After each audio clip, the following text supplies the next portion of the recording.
আসসালামু আলাইকুম রহমতুল্লাহি ওবরকাতুহু। সম্মানিত দর্শক, ডক্টর মোহাম্মদ ইউনূসের সরকারের প্রতি জনগণের যে আগ্রহ, এটা এখন কোন পর্যায়ে আছে আমি বললাম না, আপনারাই নিজেরা চিন্তা করুন। অর্থাৎ আগ্রহ একটা, শ্রদ্ধা একটা, ভালোবাসা একটা, সমর্থন আরেকটি।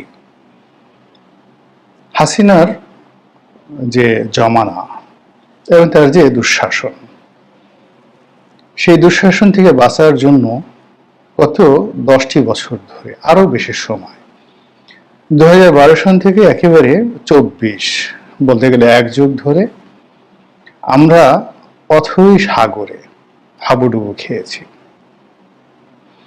এবং যেই আমাদের পক্ষে কথা বলেছেন, সেটা আমেরিকা বলুক কিংবা রাস্তার কোনো পাগল বলুক কিংবা একটা রিক্সাওয়ালা, তিনি যদি শেখ হাসিনাকে একটা গালি দিতে, যেটা আপনি আমি দিতে সাহস পেতাম না, আমাদের কাছে মনে হতো যে তিনি আমাদের নেতা।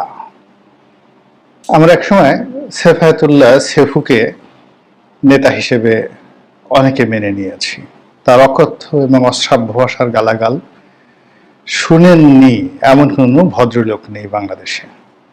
স্বামী স্ত্রী দুজনে বসে বসে তিনি যে শেখ হাসিনাকে গালিগালাজ করতেন, এটা অনেক স্বামী স্ত্রী বসে বসে শুনতেন আর খুনসুটি করতেন। একইভাবে ঠিক এই সেফায়েতুল্লাহ সেফুর জনপ্রিয়তার কারণে পশ্চিমা দুনিয়াতে অনেকগুলো সাংবাদিক নামধারী কিছু তরুণ ইউটিউবার, তারাও ঠিক এই গালাগালি, অশ্লীলতা, অশ্রাব্যতা, যৌনতা, এই বিষয়গুলোকে একদম সামনে এনে যা মুখে আসে তা বলে মোটামুটি তাদের একটা ভক্ত এবং অনুরাগী তারা গড়ে তুলেছেন। ফলে আমাদের এই সমাজ এখন শালীনতা, তারপরে সুশীল, এরপর ভালো কথা, এই জিনিসগুলোর পরিবর্তে কাউকে গালাগাল দেওয়া, কাউকে ছোট করা এবং অধৈর্য হয়ে পড়া, এটা আমাদের একটা মানসিক রোগে পরিণত হয়েছে।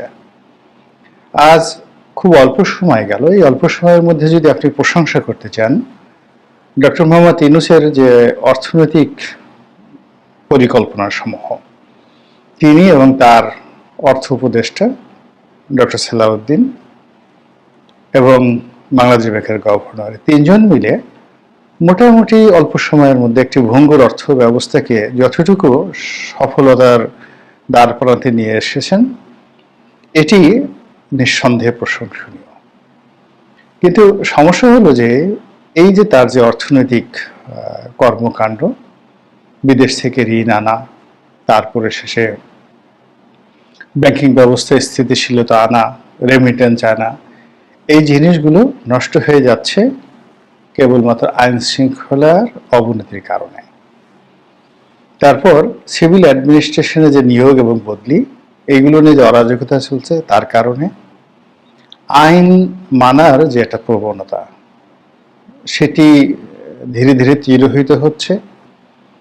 যে যার অবস্থান থেকে আইন ভাঙা, পুলিশকে পাত্তা না দেওয়া, যা মুখে এসে তাই বলা, এরপরে আইন নিজের হাতে তুলে নেওয়া, যেটাকে মব জাস্টিস, অর্থাৎ নিজেরা একটা বিচার ব্যবস্থা প্রতিষ্ঠা করা, এই জিনিসগুলো গত 2 মাসে যেভাবে একের পর এক ঘটেছে, এগুলোর শুধু প্রতিবিধান নয়, এগুলোর যদি বিচার করা না যায়, তাহলে আমরা একটা জাতি হিসেবে যে সভ্যতা দ্বার প্রান্তে যতটুকু এগিয়েছিলাম, এগুলো আমরা আবার পেছাবো।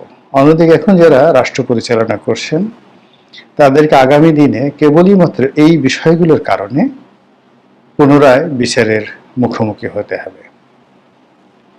তো যেটা বলছিলাম যে আমরা ডক্টর মোহাম্মদ ইউনূসের মধ্যে ভালো কি আছেন, সেই জিনিসগুলো স্মরণ করতে পারছি না, দেখতে পাচ্ছি না।